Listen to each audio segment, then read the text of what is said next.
Bueno,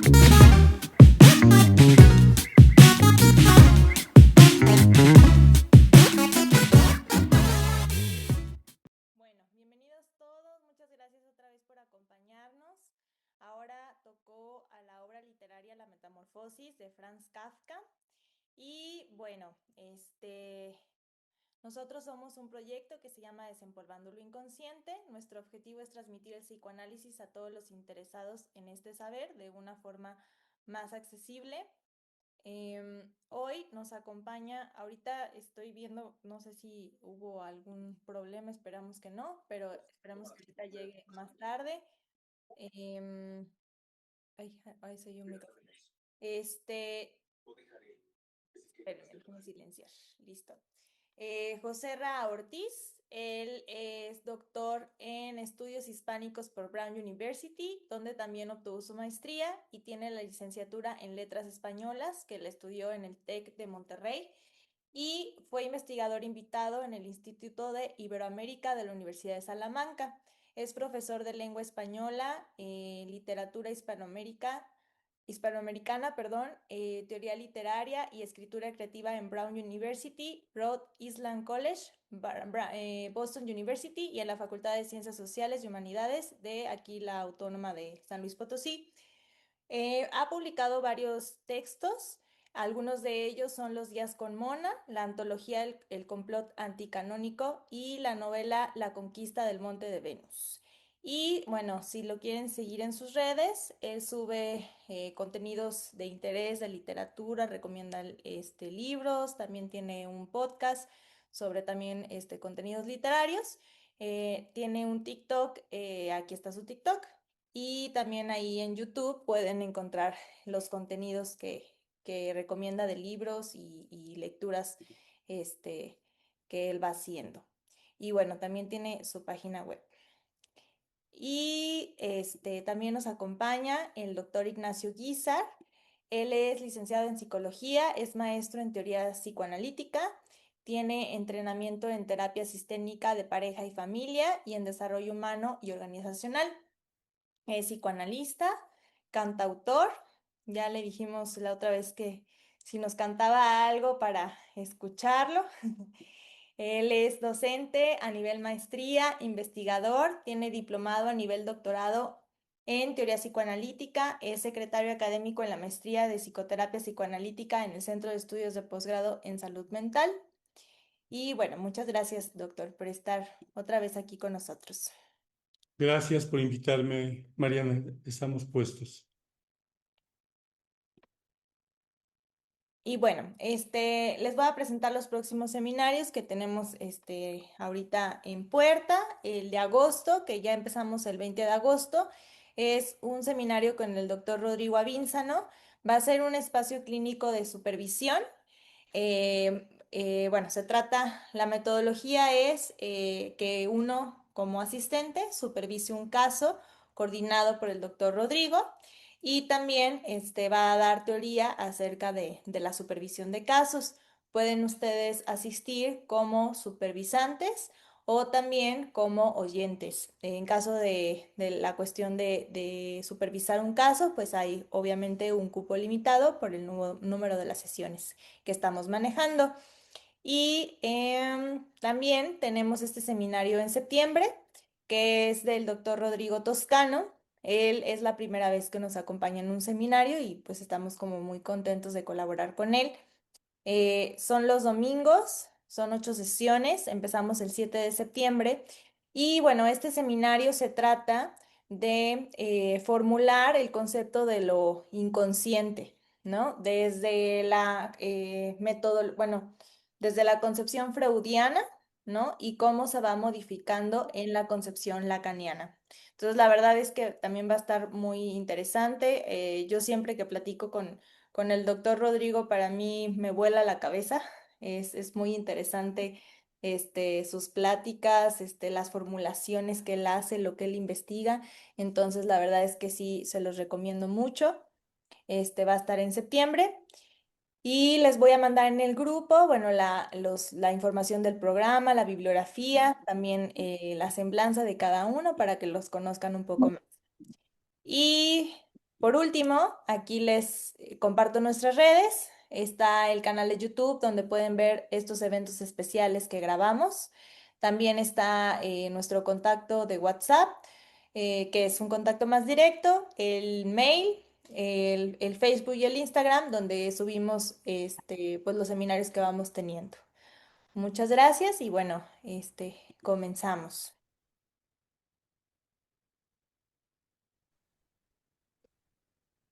No sé si guste usted, doctor, empezar con una introducción de la obra. ¿Qué le pareció? ¿Qué pensó? ¿Ya la había leído antes, doctor? La leí antes, pero debió haber sido también hace muchos años, o en la universidad, o en la preparatoria, creo que en la universidad, Ujú, fue cuando leí la obra. Entonces me pareció muy impactante, repugnante, por cierto que lo es. En sí, la narrativa provoca eso, como hoy la estridencia del metal. Yo que desde antes se usaba provocar también a los lectores, provocar a los espectadores con alguna repugnancia, con algo que nos hiciera eh, reaccionar. En aquel entonces me parecía muy interesante pues pensar en un bicho, pensar en esa transformación, en esa metamorfosis, que ahora lo leo de otra manera. Ahora me es más fácil como psicoanalista leerlo como una metáfora, ¿no?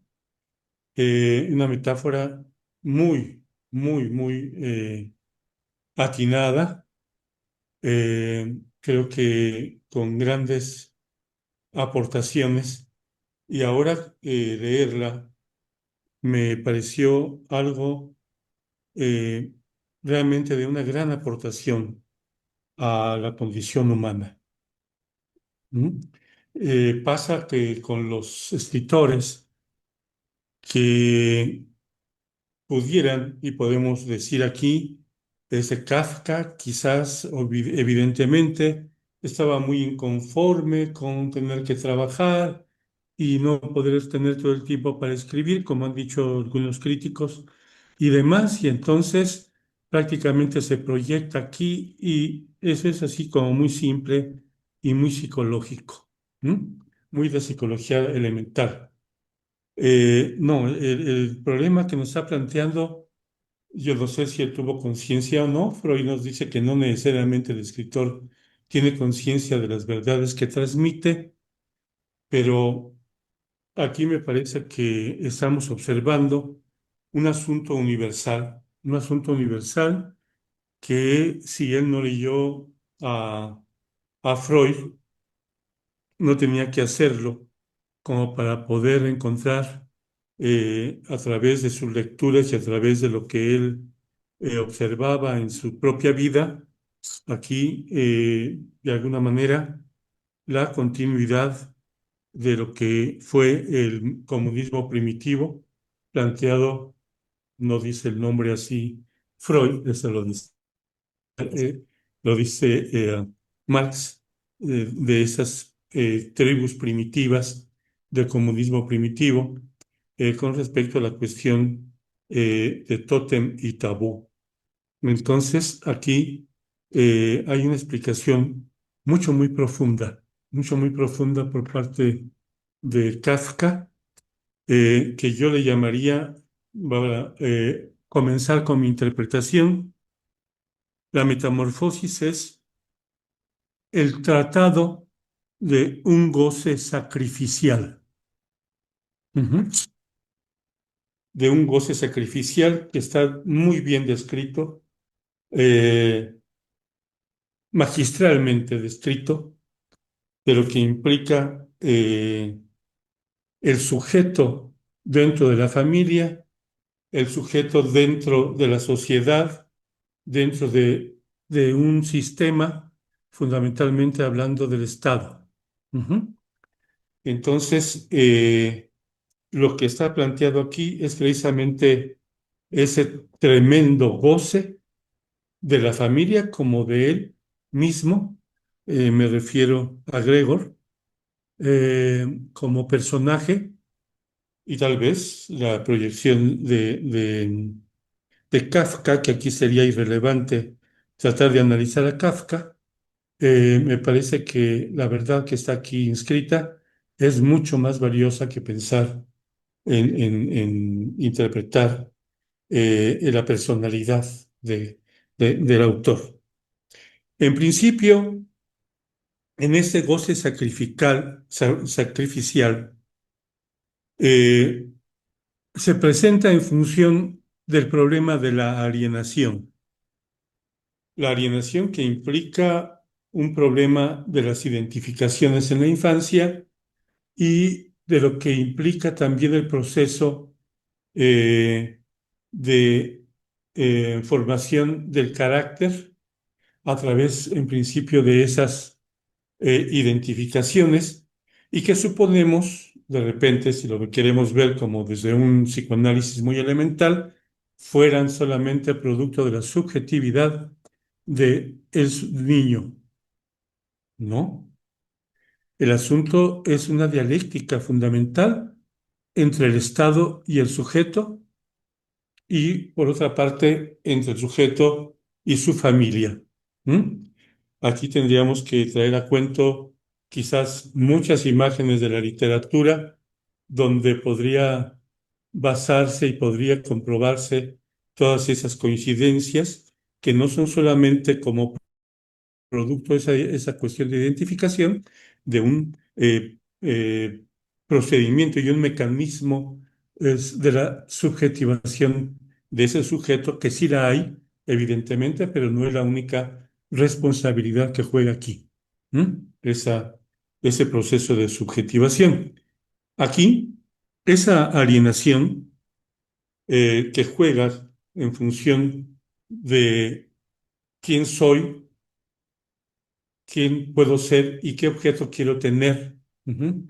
Esos dos aspectos que nos plantea Freud implica toda una serie de luchas para poder obtener, digamos, la acreditación de una y de otra, y que implica, de alguna manera, esa alienación, el denunciar a la omnipotencia imaginaria y reconocer de alguna manera en ello deudores, en principio a sí mismo con respecto al sujeto con la ley del padre, ¿m?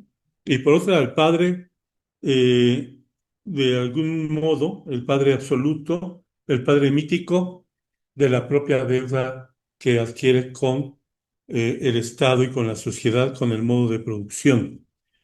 Aquí tenemos que ver en principio, al principio de la novela, está muy bien planteado el prólogo, muy bien planteado porque esa dificultad de levantarse, esa de no saber ni siquiera todavía que se ha convertido en una alimaña, en un insecto que por su estructura no puede ni siquiera levantarse, implica esa posibilidad de resistencia y demás a algo fundamental que inmediatamente el autor suelta aquí. El gran peso que tiene Gregor con respecto a que le toca trabajar, le toca trabajar en principio en el prólogo, después se van revelando otras dos cuestiones fundamentales, pero en principio lo que implica aquí es, eh, tiene que trabajar para pagar la deuda de los padres. El padre tiene 5 años sin trabajar, ¿eh? Y en el cual su tarea es ir a despertar a su hijo para que tome el tren y viajar. Y el peso que el mismo Gregor plantea con respecto a qué difícil es vender, tener que viajar todos los días, ir a otras ciudades, no comer la comida que quisiera, tener que atenerse a lo que exista en cada lugar y demás, y entonces todo eso le pesa y le pesan el alma, como para decir sí, con todo gusto, me voy a las 6:30, tomo el primer tren y zúmbale, vámonos a vender a otra ciudad, ¿no? Entonces, me imagino que están partiendo todos desde Praga, ¿no? Y que de ahí habría muchas conexiones con el mismo país de Checoslovaquia o, en este caso, también con los países aledaños, como para poder ir a ofrecer los productos de la empresa, pero que además, pues a él, en él tiene el peso de esa posibilidad para con la empresa, con su obligación ideal de ser el mejor trabajador, con la obligación que le ha legado el padre en el sentido de mantenerlo a él, a su mujer y a su hermana, ¿cierto? Entonces comenzamos con ese gran peso ya para sentirse un escarabajo que quedó patas para arriba y no se puede dar la vuelta, como sucede con las cucarachas, ¿no? Nomás se ponen boca arriba, imposible, y ahí pueden quedarse y morir, ¿no? Es decir, morir de inanición, ya no pueden salir a comer, no pueden moverse y demás. Y además esa cucaracha grande tiene que ver con todo esto y además es el aroma que tiene toda la novela, un hedor nauseabundo a bicho, a escarabajo. Esos escarabajos se alimentan de la podredumbre de los caños. Hay en ello, digamos, por ahí he mencionado como que un sonido X de aguas, como seguramente se escucha de los drenajes, ¿no? Y que entonces en aquel tiempo en Europa creo que estaban abiertos, no estaban entubados, no iban por abajo y la parte nauseabunda resultaba al paso. Ujú. Entonces, pero ahí están esos bichos y solamente salen de ese lugar para no ser carne de los depredadores. Salen a morirse fuera, al sol, y mueren con cara al sol, orgullosamente diciéndolo con Martí, ¿no? Mueren de cara al sol, eh, boca arriba, eh, ya no se pueden voltear, se secan, como resulta al final el cuerpo de Gregor. Y entonces, aquí eh, está cargando él con todo eso que además impregna a toda la casa, ¿m? Y que después van a reconocer con mucho fastidio y mucho repudio los padres y la hermana. Ujú. ¿Qué es lo que está en medio de todo esto? ¿Qué es lo que está? Ya empezamos a hablar. Se trata de que él tiene que cubrir una deuda, la deuda del padre. Ujú. Que además tiene dinero guardado y tiene bienes de donde tiene alguna renta, pero de lo cual no se puede disponer por si hay una urgencia o hay la posibilidad de un gasto imprevisto. Entonces tiene que haber alguien que se encargue de la manutención de la familia, ¿no? Entonces no se puede disponer de ninguna manera de aquello. Pero entonces Gregor se siente total y absolutamente comprometido a cumplir con ese mandamiento de mantener a sus padres, a su hermana, pero también obviamente se resiste a cumplir con todo ello. Y por eso ese día no se puede levantar de la cama y se ha transformado. ¿Cuánto me recuerda esto? Ese mismo bicho se generó de una manera y con simbolismos distintos y con símbolos distintos en todo este proceso de los últimos 40 años en el sentido de lo que pasó con el neoliberalismo. Entonces, esos bichos se quedaban en casa, encerrados en su cama, no salían de su cuarto y muchos murieron muy jóvenes ahí antes de la pandemia y con la pandemia mucho más jóvenes, encerrados con gran temor de ser infectados fuera, murieron simplemente de estar encerrados aunque no hayan sido y se les llamaron no cucarachas, no bichos, no les llamaron como un animal o como otro bicho nauseabundo, les llamaron ninis. ¿Mm? Ninis, incluso como un eh, símbolo que los descalifica, como si ellos fueran de alguna manera los causantes de eso que viven con respecto a que no pueden ni estudiar ni trabajar. Y dicho precisamente ese apodo por quienes les quitaron las universidades y por quienes les quitaron este, eh, la universidad y los trabajos. ¿Mm? Quienes precisamente redujeron las posibilidades de ingreso a las universidades y las posibilidades de ingreso a, eh, al trabajo. Entonces se les condena y se les deja con una gran culpa. Yo soy el incapaz, yo soy el castrado, yo soy el que no puede.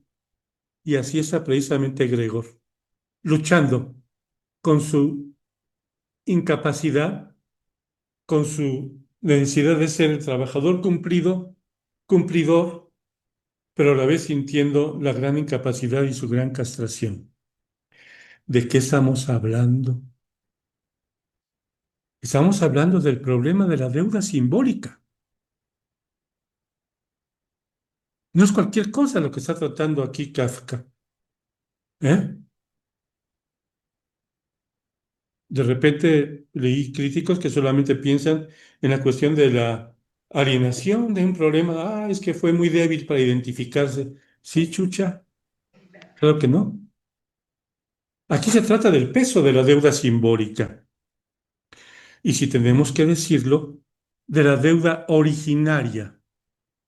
¿Cuál es, en el caso de las religiones judeocristianas? Es el pecado original. ¿Mm? Entonces venimos arrastrando generación tras generación esa deuda originaria que tiene que ver precisamente con la cuestión del Edipo y la posibilidad del parricidio. ¿Se dan cuenta? ¿Mm? Y por supuesto que está en juego, pero en juego incluso la lucha.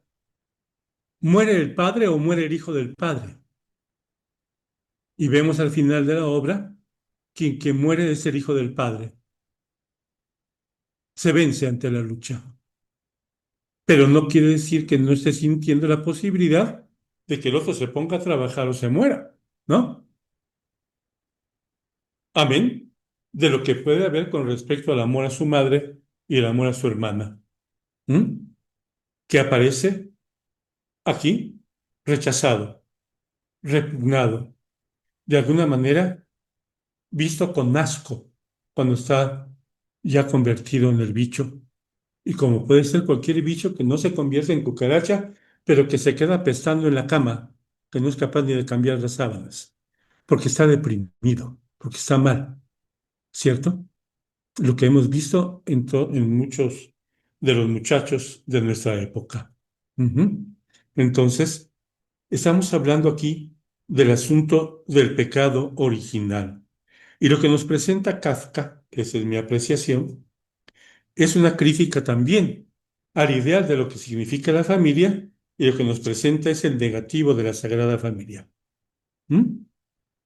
Él es judío, sin embargo, no desconoce la propuesta de la Sagrada Familia. ¿Mm? Jesús, María y José. Y está presentando precisamente la desgraciada familia, la familia metida en el goce, la familia envuelta total y absolutamente en el sufrimiento. ¿Mm? Entonces, un sujeto que vive el nacimiento es engendrado y nos presenta en la novela Pasión y Muerte. Muy crística.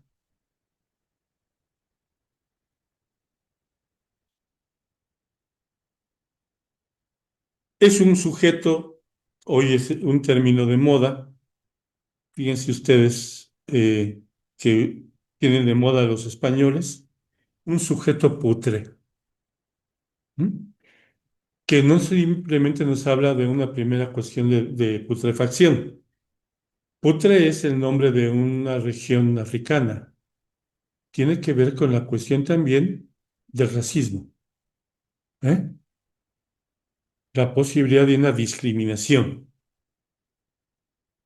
Es también, si tenemos que verlo con Hermann Hesse, es un lobo estepario, ese personaje.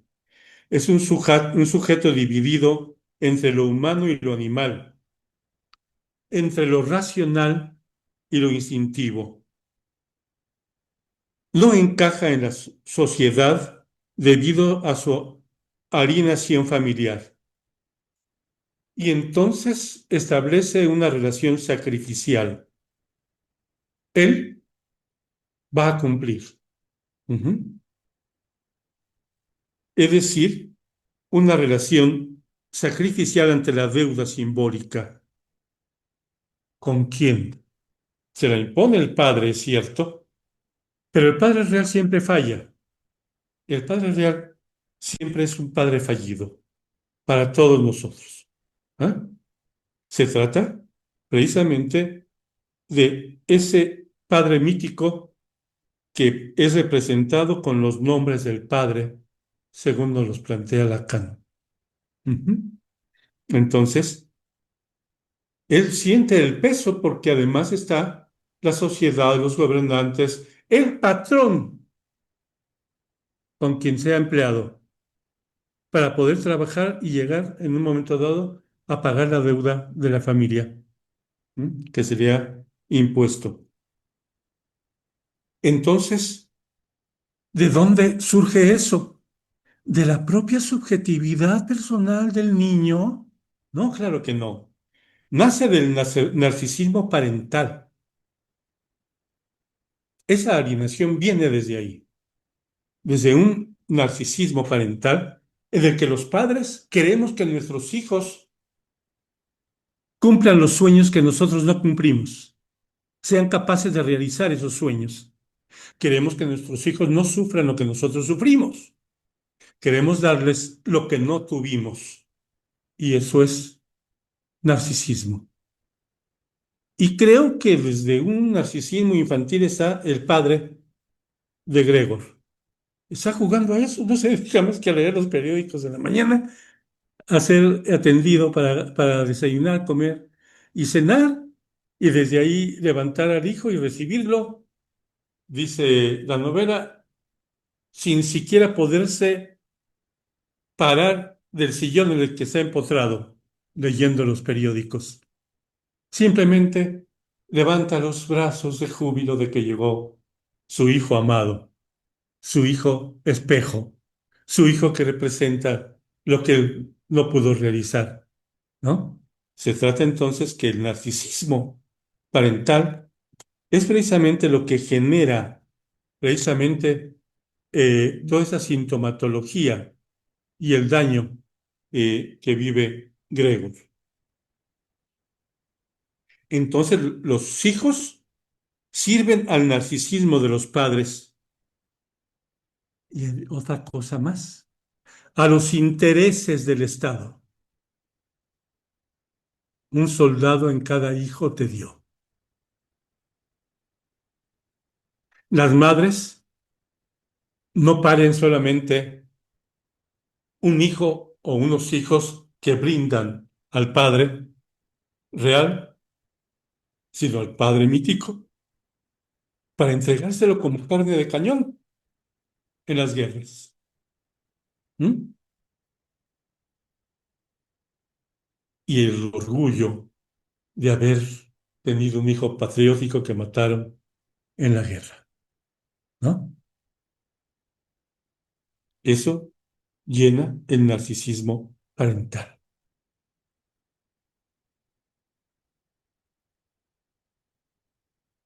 Los hijos no nacen para ser felices, como está pasando con Gregor, sino para mantener vivo el linaje. ¡Ey! Es que tienen mi apellido, ¿no? Son mis hijos. Y yo les di mi sangre, pero además mi nombre, ¿no? Entonces, otro narcisismo, otro rasgo del narcisismo parental. La voz del superyo empuja al sacrificio. Ya estamos hablando del ideal del yo que se le ha inculcado al sujeto. Y entonces, Gregor, tienes que sacrificarte por la familia, eres el mayor. Además, tu hermanita quiere estudiar música y él sueña con pagarle el conservatorio. Entonces estará contento habiendo sentido que ha cumplido y ha pagado su deuda simbólica si mantiene a los padres y manda a su hermanita, aunque él haya tenido que dejar de estudiar, simplemente se tiene que dedicar a vender, ujú, para que su hermanita pueda ir al conservatorio para seguir tocando el violín. Ay, qué bonita, ¿no? Porque el padre le ha impuesto esa obligación al hijo. Ujú. Entonces, eso lo conduce a padecer, a pagar, y aquí el concepto de Lacan, a gozar de más, el famoso plus de goce. Ajá.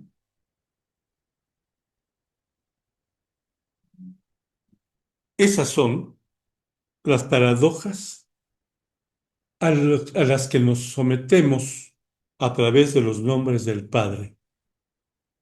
Hay que rendir tributo para ser reconocidos y para que mi identidad sea reconocida por el Padre. Ay, si no trabajo y no cumplo con eso, no soy hombre, soy un guiñapo, soy en todo caso una cucaracha, ¿cierto? No he llegado a la dignidad para erigirme en la dignidad del varón, ¿no? Porque entonces, si me rehúso a cumplir con lo que me piden los nombres del Padre, incluyendo Dios como tal, entonces me sentiré, obviamente, no aceptado. Entonces, ¿qué implica aquí? Otro aspecto de la alienación.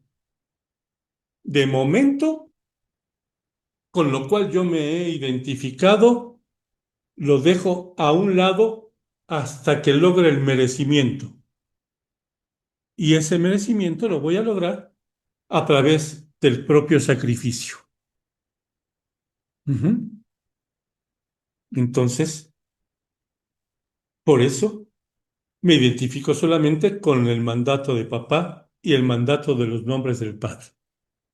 Ujú. A cumplir, a cumplir y a cumplir.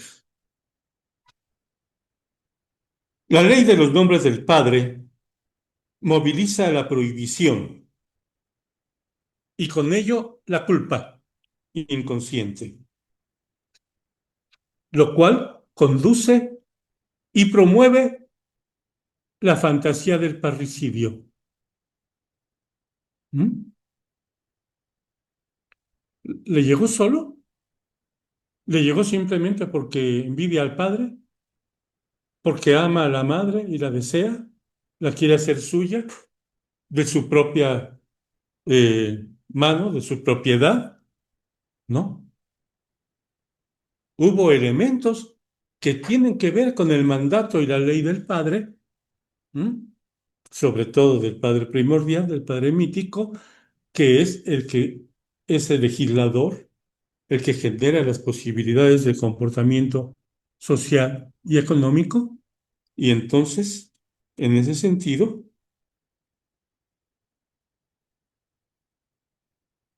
en la vivencia del parricidio, que además, en el caso de Cristo, los romanos mataron no solamente al Hijo, sino al Padre porque era Hijo de Dios y a la vez parte de la Trinidad.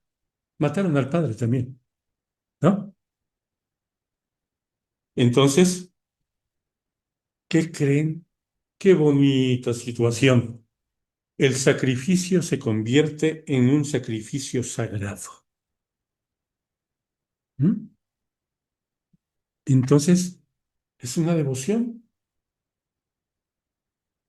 devoción, ese sacrificio, como tributo al Padre mayor que podría ser Dios. Ujú. Como sucedía, según la Biblia, hablo del Antiguo Testamento, la petición de Dios para que mataran a sus hijos. De- eh, Prométeme que me amas y demuéstramelo y tráeme a tu hijo en sacrificio, sácale el corazón. Y eso en todas las razas y en todas las tribus sucedió así, ¿cierto? Esa necesidad de un sacrificio sagrado, es decir, como tributo a Dios. ¿Y por qué el hijo no tendría que hacerlo también?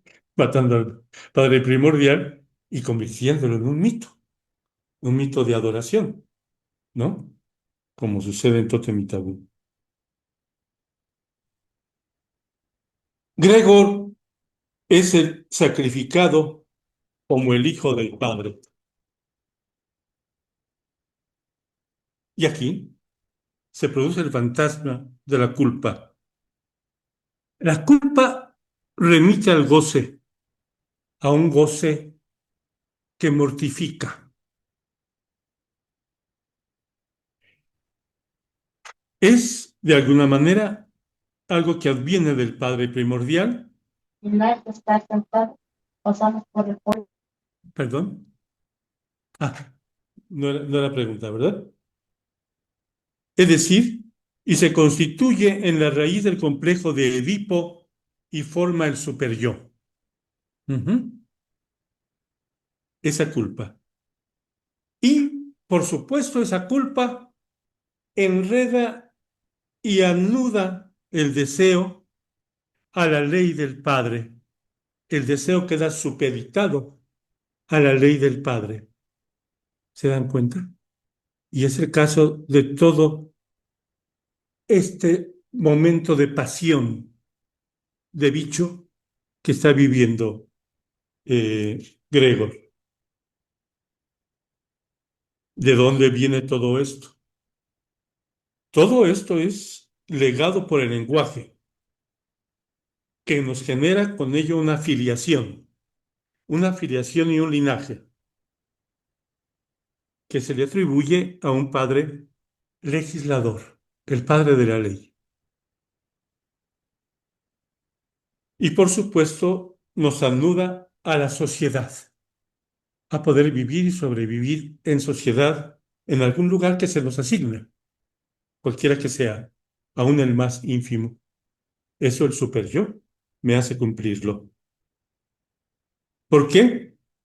Porque produce una deuda originaria que es impagable. Y entonces me someto toda la vida, ¿cierto? En la medida en que esa deuda es impagable. ¿Y por qué es impagable? Pues no es que tengo un padre que le estoy rindiendo tributo, que le estoy pagando, además con sacrificio, porque anhelo que me reconozca, entonces me dé el recibo de pagado, ¿no? Y me diga, ya te reconozco como sujeto social, ya puedes ser padre, ya puedes tener hijos, ¿no? Pues no, porque el padre real está marcado por la castración. Es un sujeto que falla en lo simbólico, y en lo real, sujetado él mismo a la ley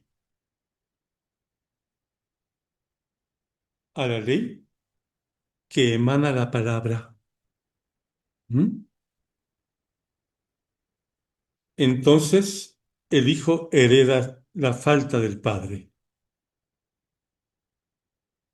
donde el padre autoriza el paso al acto que suscita la angustia y la aproximación al goce fallido. ¿Vamos bien hasta aquí? Entonces, en lo imaginario, en el caso fundamentalmente del obsesivo compulsivo, pero en general para todos los seres humanos, hombres y mujeres, el padre muere, aun cuando viva. Traemos y cargamos al padre muerto porque deseamos su muerte, ¿cierto? En un juego de lo edípico para ocupar su lugar, para llegar a tener el poder que tiene el padre, quisiéramos que desaparezca para que lleguemos nosotros a ocupar ese lugar de poder. El padre está muerto, pero curiosamente, aun aunque muera, no termina de morir.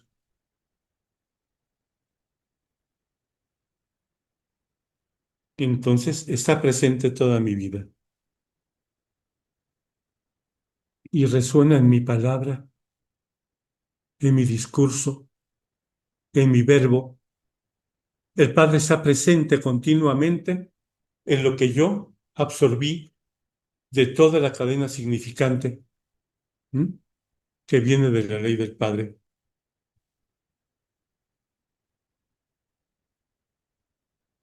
Y entonces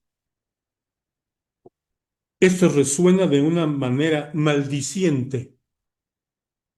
Es una maldición. ¿Le llaman karma en Oriente? ¿Le llamamos el pecado original en el cristianismo occidental? Que es la voz del superyo que me convida, me empuja, me pone el camino para el sacrificio. Ujú.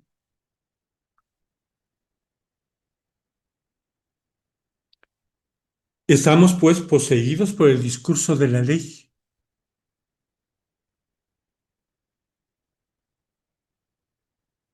y con ello encontramos el castigo en el nombre del Padre.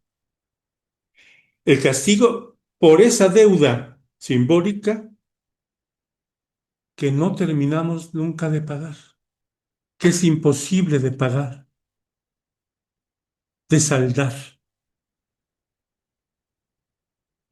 y que cada vez lo pagamos con mayor neurosis.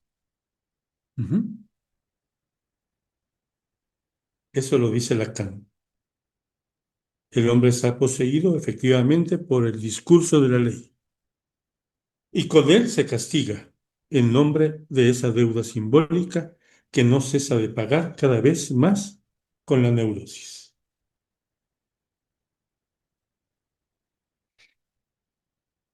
Y completa Lacan, todo síntoma implica una deuda.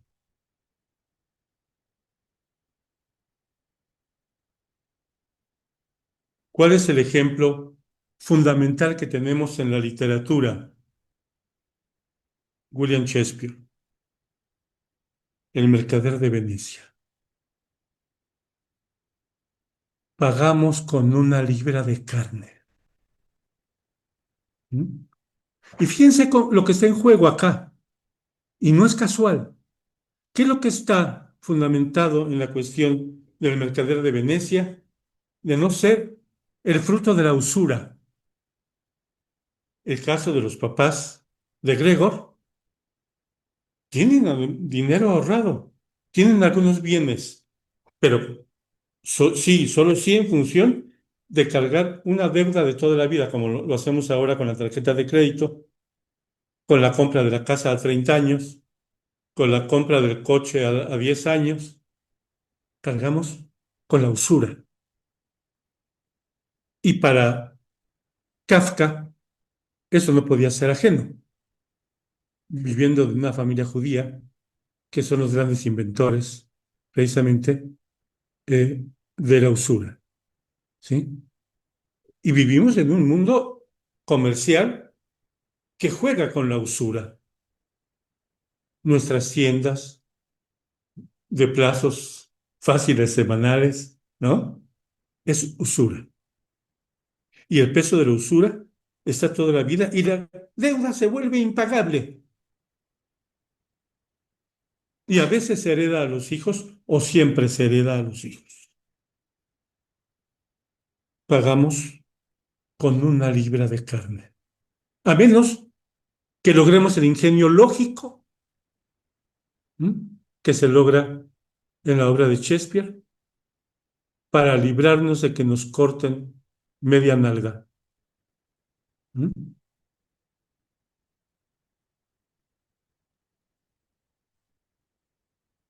Cierro con esa cuestión de la gran enseñanza de ese trabajo de Kafka, que es maravilloso. Es totalmente un- una lección fundamental para nosotros los psicoanalistas. Fundamental. Pagar una deuda asumida simbólicamente por caminos imaginarios o reales no es posible.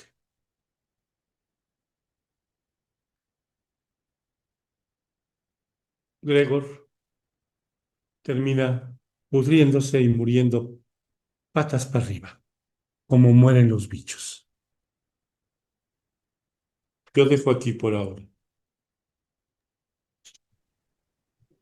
Muchas gracias, doctor. Creo que era lo que estaba diciendo de Rodrigo, que ahorita también me voló la cabeza de muchas cosas que dijo. Muy interesante. A mí me gustaría escucharlos. Yo tengo así como comentarios, ¿no? Y preguntas para usted, pero me gustaría mejor escucharlos a ustedes. Patricia, Sí, gracias. Creo que estoy muy oscura y no me veo aquí. Bueno, no importa. Pero te escuchamos, Patricia. Sí, es lo importante, es lo importante. Sí. Muchísimas gracias por los comentarios súper enriquecedores. Yo en el chat puse que a mis 60 años recién creo haber entendido a Kafka, que lo leí en la prepa, como muchos otros, y volví a leer como a los 30 años y me quedé en blanco. Lo que me gustaría una retroalimentación es lo siguiente. Es, habla usted de la deuda con el padre, pero Sí, siento que en esta época estamos pagando la deuda con el Estado. Todo lo que está pasando, yo siempre estoy muy atenta a los periódicos y a las noticias, además de psicoanalista, soy economista. Este bicho Trump que nos está poniendo al borde de un colapso nuclear y que vamos a morir todos patas para arriba como bichos sin haberlo querido ni buscado ni mucho menos. Lo que me gustaría su comentario es ¿qué le debemos? ¿Cuál es nuestra deuda con el Estado? Sé que es la ley, como el padre, pero en mayúscula. Pero es que actualmente somos unos pobres infelices que yo creo que ahí no es del super yo ni es la culpa lo que nos está arrojando a morir como cucarachas. ¿Cómo ve este planteamiento? Me gustaría escucharle. sí. El superyo y la culpa como tal son los medios que ha podido utilizar con genialidad el Estado. Hablemos, por supuesto, del nacimiento eh, de la religión católica a partir de Constantino. Uh -huh. Es decir, Constantino era realmente un hombre religioso, era realmente un hombre espiritual. Para imponer la religión mató 40.000 personas, ¿no? Entonces era un gran asesino. Ah, pero entonces era necesario mover y remover lo que se conocía y se ha conocido desde años, muchos años antes de Jesucristo, con respecto a la psicología humana. Tienes razón de decir esta parte incluso de la culpa y de la deuda nos es, sí, como una deuda simbólica impuesta porque viene de la palabra, pero de la parte subjetiva es nuestro gran imaginario del temor a que el Padre nos mate. Es que en Nos este caso podemos- el padre, supuesto padre, nos va a matar a todos, porque ya es un Exacto. padre desquiciado. Es Loquísimo. un padre no en falta, es un padre en archi super falta, hasta de la cordura, Claro, como todo el sistema, sí, que ya más que usurero es falta de cordura, de humanidad, de ética, de todo, sí. Y han jugado con nuestra castración. pero absolutamente. Han Y cada vez jugado están más castrados. con nuestra espera de reconocimiento, Mm, nuestro deseo de ser amados, mm. y en ello nos han sometido. Entonces, no me digan que es simplemente mi subjetividad la que me metió ahí. No. Asunto de poder donde está lo real de las Mm, armas y la ujú, amenaza de la iglesia de condenarme ujú, y de pasar una vida eterna en el infierno, ujú, lo cual nos genera el miedo, el temor, ujú, ujú, que nos impide dar pasos adelante. ujú, ujú. Porque si nos decidiéramos nosotros, esos tipos estarían fuera. Claro. Pero qué difícil por el miedo organizarnos y poder contra las armas. Y ahora, no solamente las atómicas, las que ha sacado Rusia, hasta más potentes que algunas bombas atómicas que ya no generan radiación, pero destruyen toda una ciudad. Entonces, Claro, en un ratito estaríamos disueltos, claro. ¿no? Biológicas y de todo tipo. Sí. Biológica, no se diga, Que es lo más como cruel, ¿no? el arma de la pandemia, Exacto, los exacto, bichos. ¿Sí? La necesidad exacto. de diezmar la población. Ellos deciden si nos deben matar, si quieren que seamos menos, que cuánto comamos, que cuánto trabajemos, que debemos de hacer. Y ahora nos quieren reorganizar a manera precisamente de poner las máquinas a producir para que nos puedan manejar a nosotros y darnos pues un trozo de pan para comer a diario. Esto son Claro, decisiones de los del poder. Pero si exacto. tenemos que decirlo en forma clara, parece ser muy claro, de la sinagoga inglesa, que tiene en sus manos los bancos del mundo, Claro, las producciones de las armas, las claro. producciones de la comida, la producción de las medicinas. Yo creo que Gaza y lo que está haciendo Israel es una pequeña maqueta de lo que hacen con el mundo. No sé si está Sí, de acuerdo. sí, claro. Es una maqueta de lo que están haciendo con el mundo. El control mundial. Ujú. Y esta novela de Kafka realmente me generó lo mismo que usted, una repugnancia frente a Sí, la velocidad que deja en las paredes, pero es que es la repugnancia que ya del ser humano. sí. Han hecho bicho. Ujú.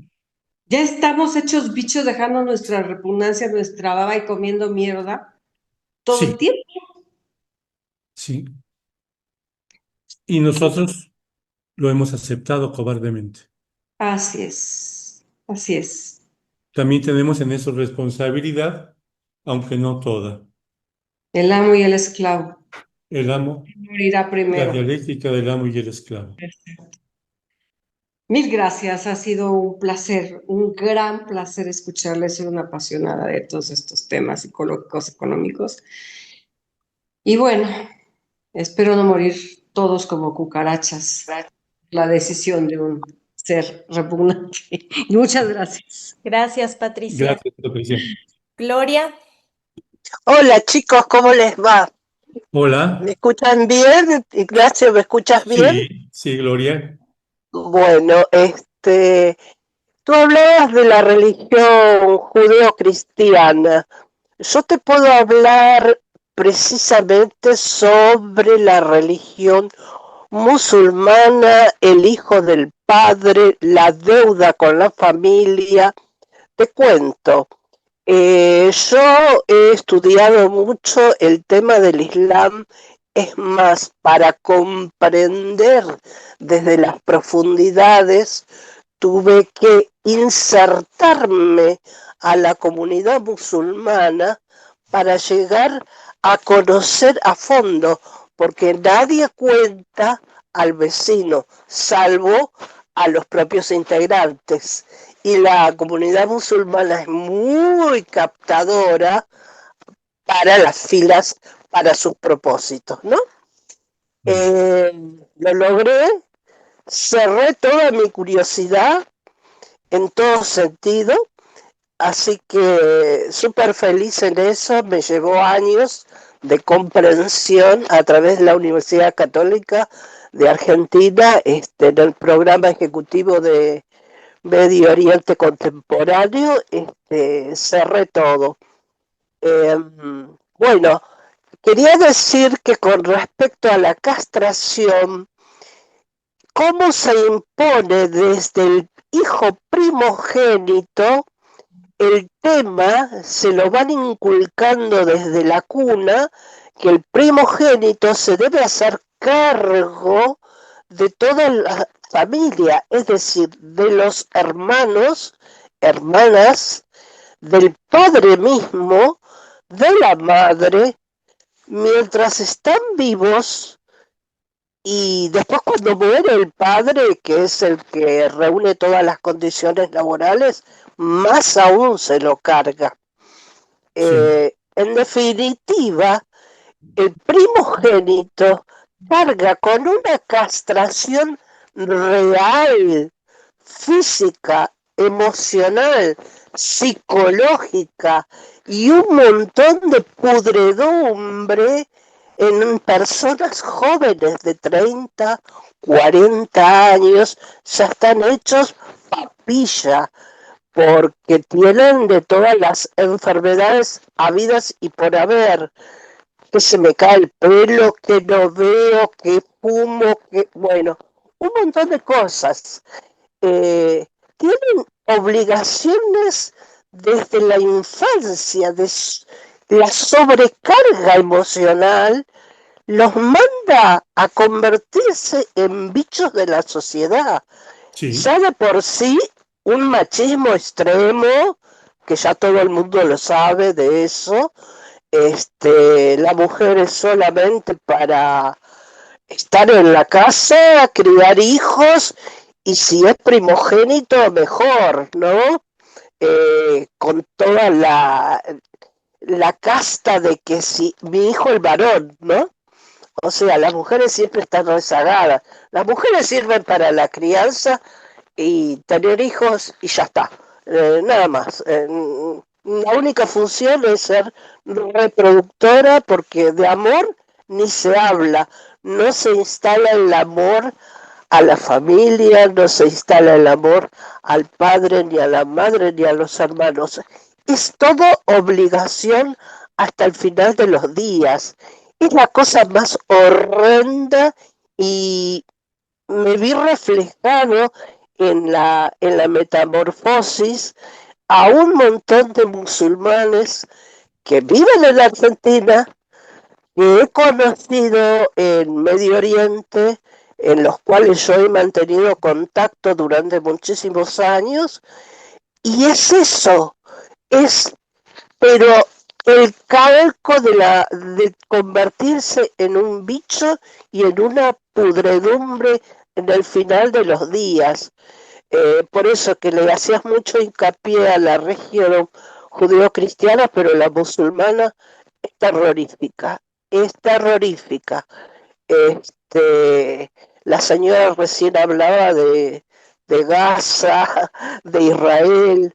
Bueno, eh, el tema del Islam ultra radical que hace desastres a nivel global. Sinceramente te digo que vi reflejado en la novela ese personaje que se convierte en nada de las acequias de otras épocas. Muchísimas gracias, tu exposición como siempre brillante, brillantísima, Ignacio. Gloria, muchas gracias por tu aportación. Gloria, ahí te puse un libro, que a lo mejor te va a interesar. Es una novela de Salman Rushdie. No sé si la has leído, de los versos satánicos, y hace una crítica de Mahoma, y de toda esta cuestión de la migración. O sea, como que son tres historias, tres líneas narrativas. Pero está muy interesante. A ver si te interesa, lo quieres leer.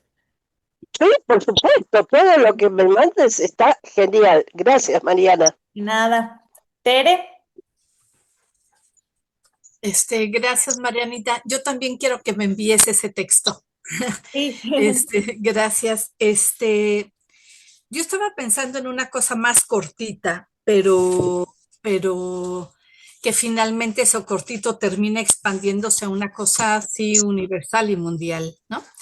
Pero yo pensaba en yo les decía que yo leí el texto cuando estaba como en la prepa o algo así, y siempre lo tuve como conmigo porque después lo revisábamos mucho en la licenciatura y como que siempre está Kafka ahí como pendiente y yo tenía siempre este recuerdo de Metamorfosis así. Pero ahora que lo releí, la verdad fue muy doloroso por muchas cosas.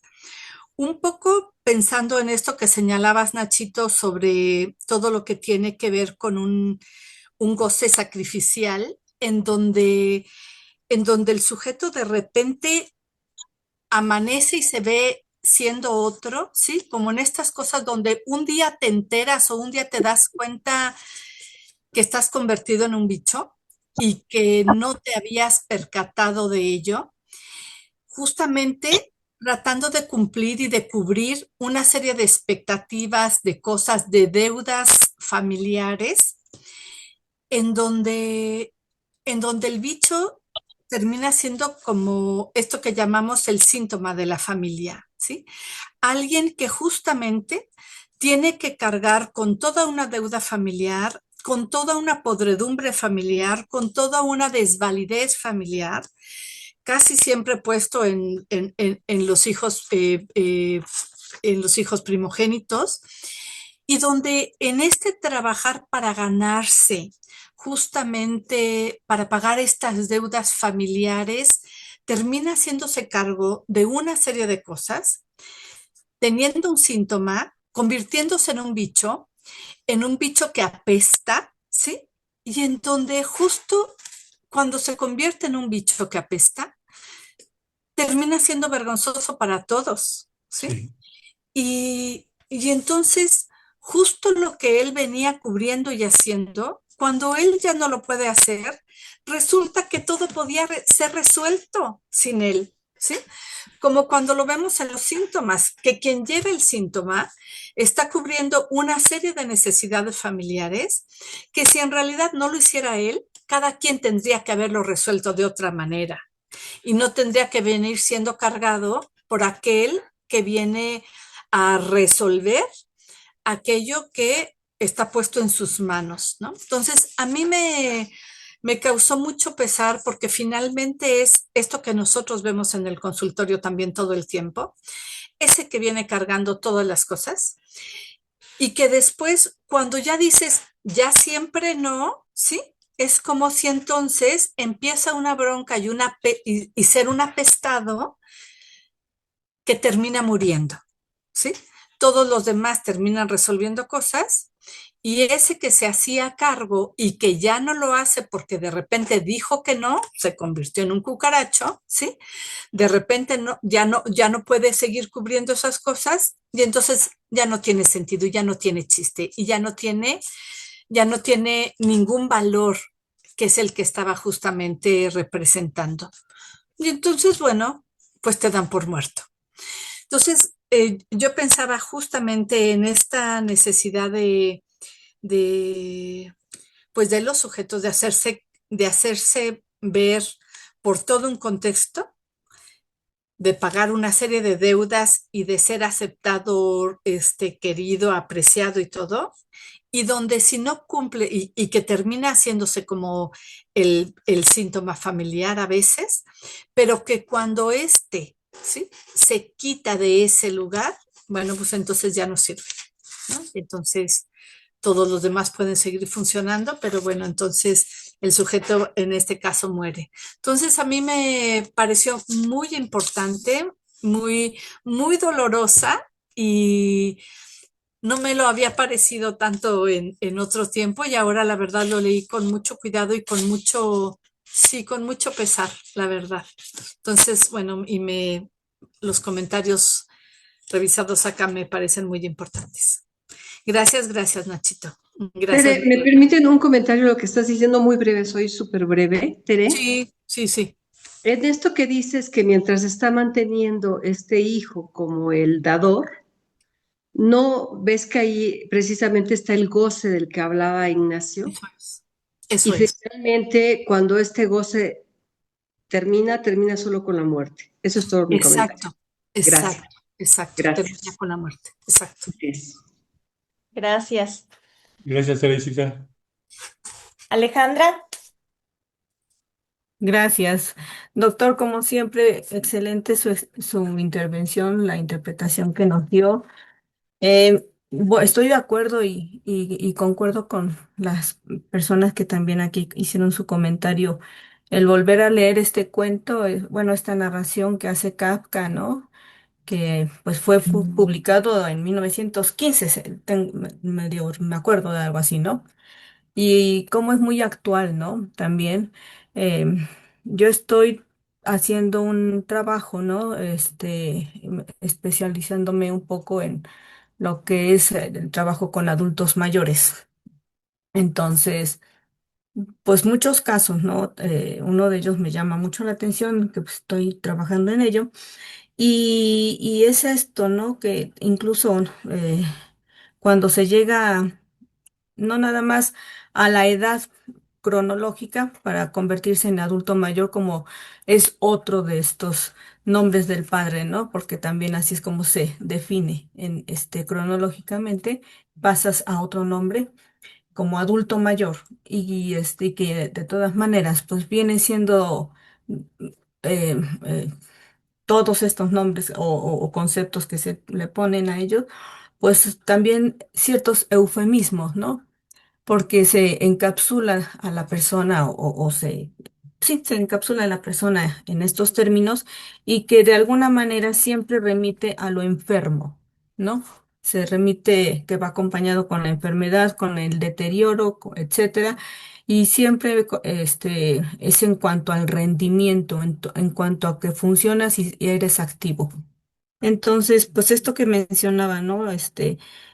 Cuando la persona incluso llega a, por el estilo de vida, ¿no? A padecer, pues, diabetes y otras enfermedades, incluso crónicos degenerativas, pues termina en esto, ¿no? En este cuarto, ¿no? En donde se van alejando, ¿no? De lo social, ¿no? Empezando con, si alguien estaba trabajando, por ejemplo, para el gobierno, pues empieza el proceso con la jubilación, ¿no? Y con ello, a partir de eso, pues también el retiro con lo social, el aparente refugio con la familia, pero cuando comienzan algunas situaciones más fuertes, este, que se hace cargo el hijo mayor, pues también aquí empieza esta situación también muy conflictiva. No me voy a extender más con ello, pero por ejemplo, pues también se dice que con ello, que entre el arrimado y el muerto a los 3 días apesta, ¿no? Entonces, viene esta situación de esta náusea, ¿no? De estos diques, ¿no? Que también son parte del psicoanálisis, ¿no? En donde viene este asco, esta reacción emocional, en donde es aquello que uno rechaza o evita, ¿no? De alguna manera, porque es algo desagradable. Y estar con una persona que incluso cuando uno está con estas entrevistas, pues es lo primero que viene, ¿no? Por los mismos familiares. Y entonces es parte de ese reflejo social que también es de alguna manera, pues ciertas costumbres, adquiridas, ¿no? Eh, de manera inconsciente y que las llevan a cabo. Entonces, bueno, yo también esto de los hijos espejo, ¿no? Eso que representan, ¿no? Aquello que, como estos síntomas, ¿no? Que usted estaba mencionando, ¿no? Que muchas veces cuando se hacen cargo los hijos, en este caso que estoy mencionando, al fallecer el familiar, pues también ellos se enfrentan con ese círculo vicioso, ¿no? Bueno, ahora me toca a mí, los hijos mismos son los que están haciendo aquello que yo hice también con mi familiar. Pero me parece también que esto, independiente del asunto político, social, incluso está sucediendo con los migrantes, ¿no? A esos adultos mayores que también dejan de tener eh, esa identidad, ¿no? Que de donde vienen con sus costumbres y demás, pues al traerlas en tierras, pues ajenas a ellos, pues es el problema de la adaptación también al medio. Y entonces eso también pues potencializa el mismo rechazo de esa sociedad que también impide que se integren. Entonces es una situación también muy, muy, muy difícil y me parece, repito, que esta metamorfosis pues la estamos viviendo y viendo día a día. Es muy amplio esto, vaya, como que hay mucha tela de donde cortar y yo le agradezco nuevamente esta intervención magnífica. Muchas gracias, Alejandra. Muchas gracias, Ale. Em, Híjole, no sé tu nombre. ZTE. Ajá. ¿Cuál es tu nombre? Ah, tienes el micrófono apagado.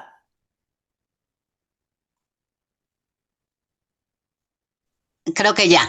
Ya, sí.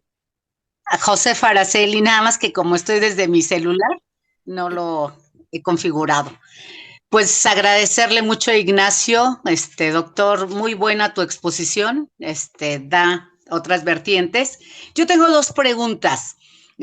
Kafka se liberó de la deuda, se liberó del padre al hacer la metamorfosis. Él hace un libro que se llama Cartas a mi padre, donde se pone como padre y donde dice que él sería más amigo, más cordial. Entonces yo digo, cuando está ahí cuando se da esa metamorfosis, no se está liberando, no tiene como esa conciencia de la culpa, esa conciencia del goce y no lo quiere perpetuar. Ese es el primer cuestionamiento.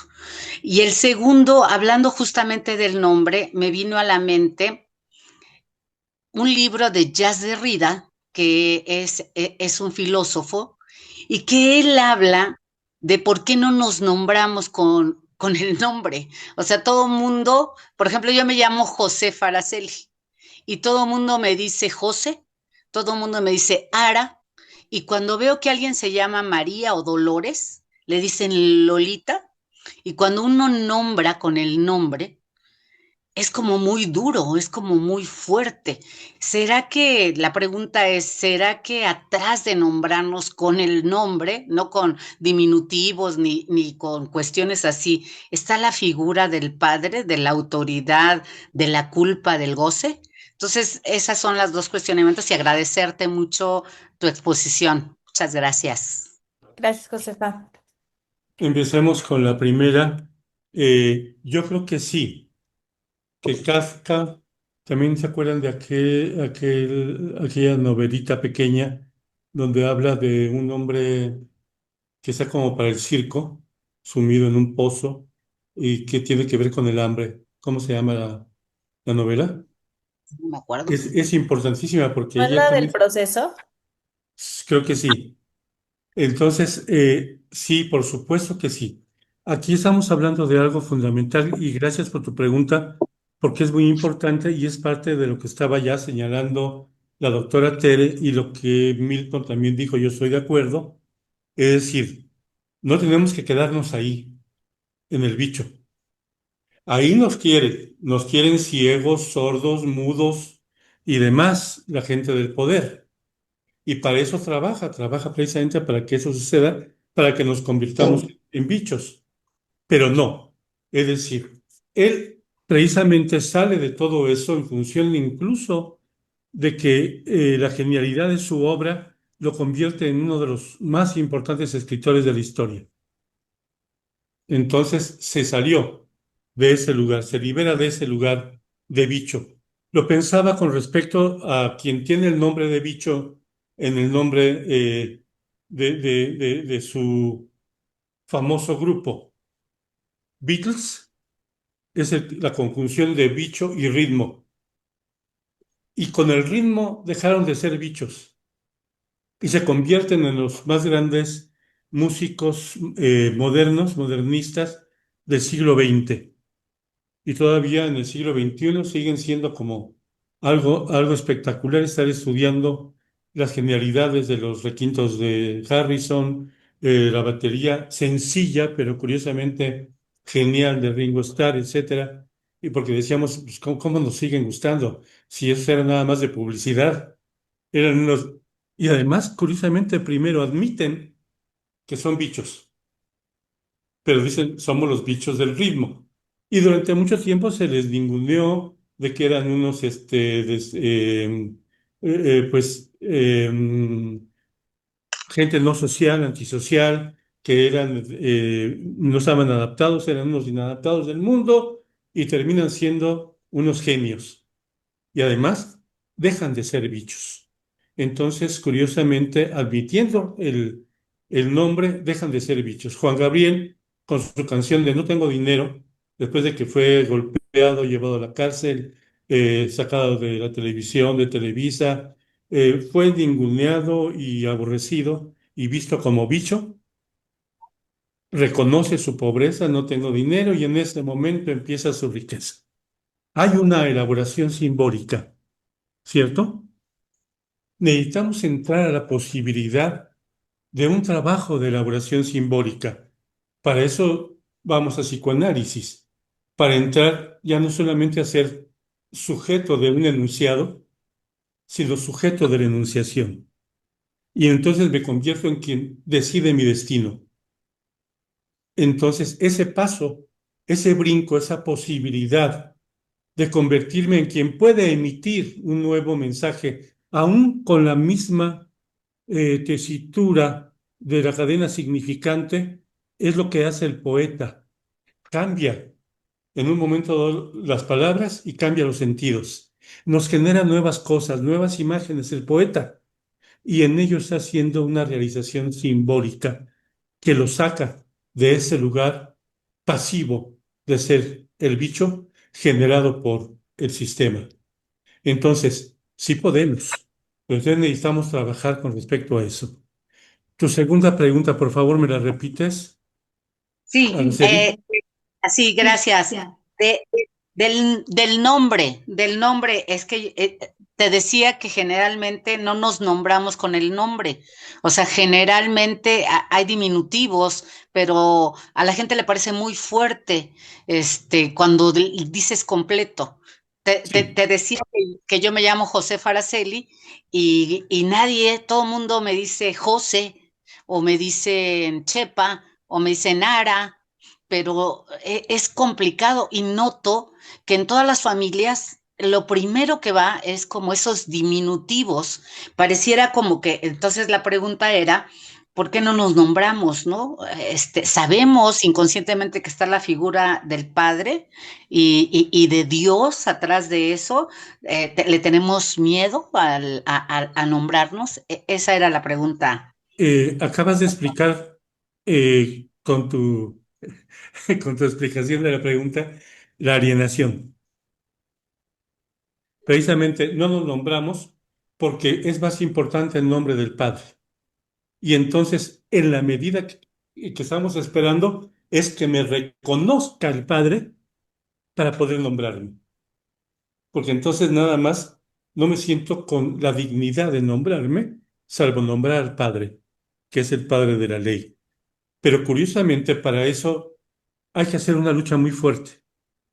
Sigmund Freud incluso acorta su nombre de Segismundo, lo abrevia en un Sigmund para que sea más fácil de decir, y Freud, rápido el apellido, Sigmund Freud. Y queda para toda la vida, y se nos quedó para siempre, claro. Hizo nombre con su obra, no nomás de repetir su nombre, sino que él se pudo nombrar a sí mismo, decidió cómo debía de llamarse en función de que él logra ser padre de sí mismo. Entonces, cuando logramos esa autoridad en nosotros mismos, ya podemos nombrarnos. Ujú. Y entonces rompemos la alienación en la medida en que ya no es el único nombre que existe del Padre, sino también puede existir el mío, porque me erijo a la dignidad del nombre.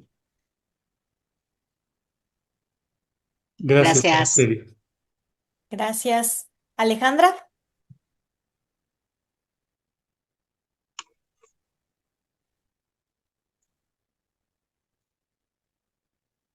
Perdón, estaba en silencio. Gracias, Mariana, gracias, Nacho. Justo la pregunta, las dos preguntas que hizo Josefa, bueno, sobre todo la primera, ¿no? O sea, a mí Kafka me parece una genialidad, ¿no? Y este libro de la Metamorfosis, pues es una de sus obras icónicas. Pero justo, ¿no? Un poco lo que comentan y con lo que hace la explicación Nacho, es como pareciera como muy desolador, ¿no? El panorama, digamos como a primera vista, ¿no? A primera lectura. Pero justamente lo que contestas, Nacho, yo justo eso iba a decir, porque si no es como nos quedamos en lo terrífico del mundo y entonces como humanos, ¿dónde está nuestra posibilidad, ¿no? Porque, pues digo, la IA, con todo y lo que la critican, no la critican, es una genialidad del humano. O sea, la tecne es la extensión de lo humano. Entonces nos espantamos cuando nosotros hemos creado como procesador de información. Esto de inteligencia hasta me parece que está mal denominado, porque no es inteligencia, es un procesador de información, pero bueno, o sea, sí tenemos todo un caos en el mundo y posiblemente veremos más caos, pero me recuerda a Víctor Frankl, ¿no? Como todas estas posibilidades que fue alguien que estuvo y vivió pues lo más terrorífico que es estas muertes muy propositivas para cambiar al humano, no sé qué cambiamos, pero bueno. Pero al final me pareciera, digo, y yo veo en estos grandiosos seminarios como estamos aquí, ¿no? Y estamos aquí 5, 4, 20, no sé, los que seamos, pero con esta búsqueda de una posibilidad, de una creación entre todos, porque si no me parece que caemos justamente en lo que quieren los gobernantes, en eso, ¿no? Es en esa desesperación, en esa alienación, y me parece sí, tenemos una parte muy oscura como humanos todos, pero siempre tendremos esta posibilidad de crearnos, ¿no? Como bien dices, Nacho, bueno, ¿qué se hace en los espacios terapéuticos? Pues que la persona precisamente revisemos nuestras luces, nuestras sombras, sobre todo, para ver posibilidades.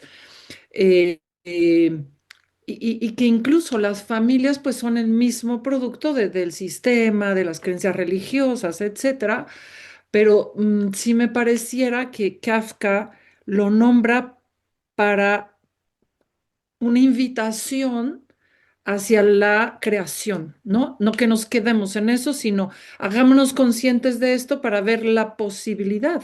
Y bueno, pues siempre tendremos esa posibilidad, ¿no? Entonces, me parece que hay una lectura doble de Kafka en plantear esto terrible de la humanidad, pero hay una invitación profunda, incluso en el final, ¿no? O sea, creo que con la muerte viene una liberación, ¿no? Y es que tendremos que ir matando dentro de nosotros, porque creo que la trascendencia o la transformación tendrá que empezar por cada uno, en la medida que podamos, ¿no? Porque, bueno, pues no podremos hacer muchas cosas, pero sí cada uno en, pues, nuestro propio nicho, creo que hay muchas posibilidades, ¿no? Porque yo lo que veo es muchos jóvenes muy desalentados por esto, ¿no? Porque mm, nos envolvemos en esta primera mirada, pero siempre habrá posibilidades. Entonces, creo que esa es una genialidad de Kafka, ¿no? La invitación a que haya una reflexión mucho más profunda de lo que sucede. Pues hasta aquí, pero gracias, gracias.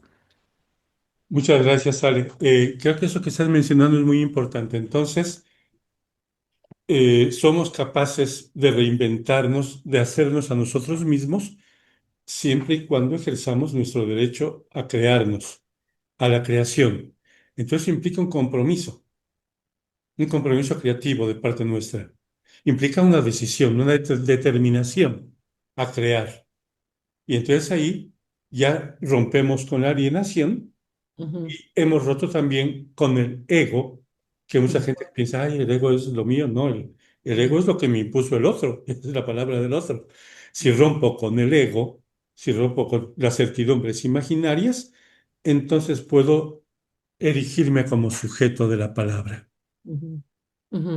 Sí, y además me pareciera que desde ahí también hay un rechazo, nos convertimos en escarabajos, ¿no? O sea, los que nos liberamos, ¿no? Siento que esta muerte es como una analogía, porque es como que si pusiéramos el mundo un poco patas para arriba, cuando decimos no, cuando no nos, digamos, aliamos al sistema, y entonces el sistema cuando empezamos a ser un poquito libres, es como, ¿qué estás haciendo? ¿No? Entonces hay un juicio, una crítica, eres como el loco, ¿no? ¿no? En estas eh, miradas de loco, pues te conviertes en el loco, pero es porque ya no te alías a la locura real del sistema, ¿no? Entonces es muy interesante. Muchas gracias, Alejandra. Bueno, Gracias. yo nada más voy a decir un comentario final, porque no vino Joserra y él nos iba a hablar de la parte literaria, tuvo una emergencia. Em, a mí se me hace una genialidad, no voy a meter tanto en el contenido porque ustedes ya dijeron muchas cosas, pero fíjense, este es una obra que yo creo que la mayoría de ustedes saben que fue escrita en 1912. Él tenía 29 años y no ha pasado de moda, si se fijan, ¿no? O sea, esta metáfora que él utiliza, o sea, ha trascendido a lo largo de generación por generación, generación. Y entonces todavía le podemos encontrar un sentido y un significado en todo lo que está diciendo, ¿no? Y eso hace una gran obra literaria. Y aparte, también a mí se me hace como muy sorprendente que él busca crear una atmósfera, ¿no? Muy real de todo lo que él está relatando, ¿no? Bueno, no sé si a ustedes como que al momento de lo que le están leyendo, yo la verdad es que le tengo mucha fobia a las cucarachas, entonces cuando estaba, describiendo, ¿no? Al insecto, esto del olor que decía Ignacio, ¿no?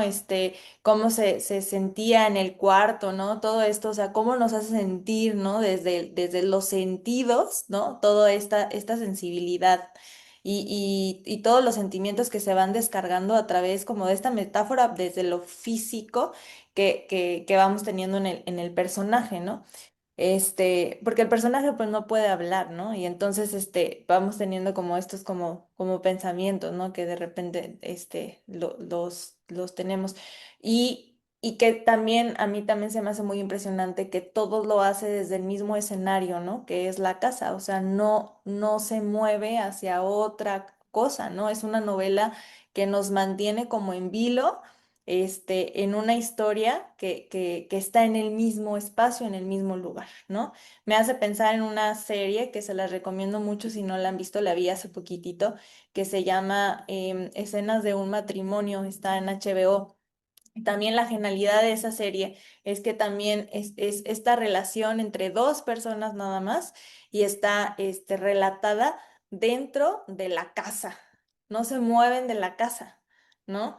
Y entonces, y cada episodio haz de cuenta, un diálogo de un lapso de tiempo de 1 o 2 horas, pero te mantiene no aburrido, o sea, es algo que se va moviendo entre los dos personajes, aunque nada más es puro diálogo, ¿no?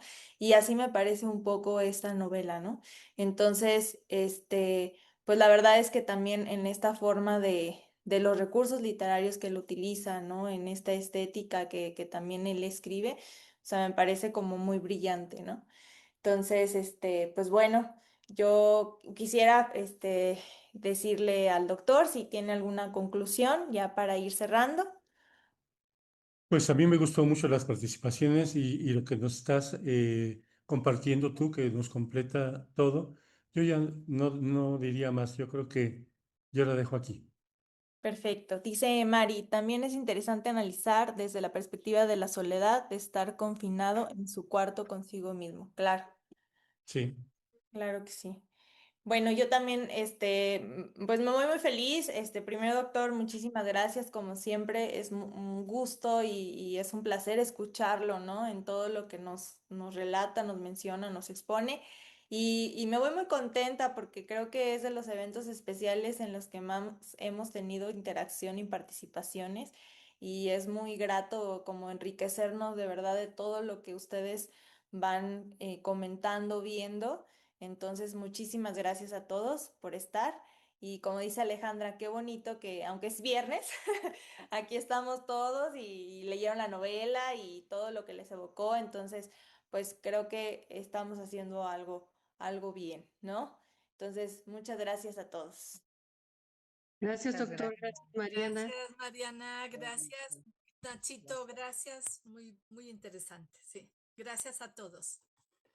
Muchas gracias. Adiós, Buenas bonita noche. Bye, bye. Gracias a todas.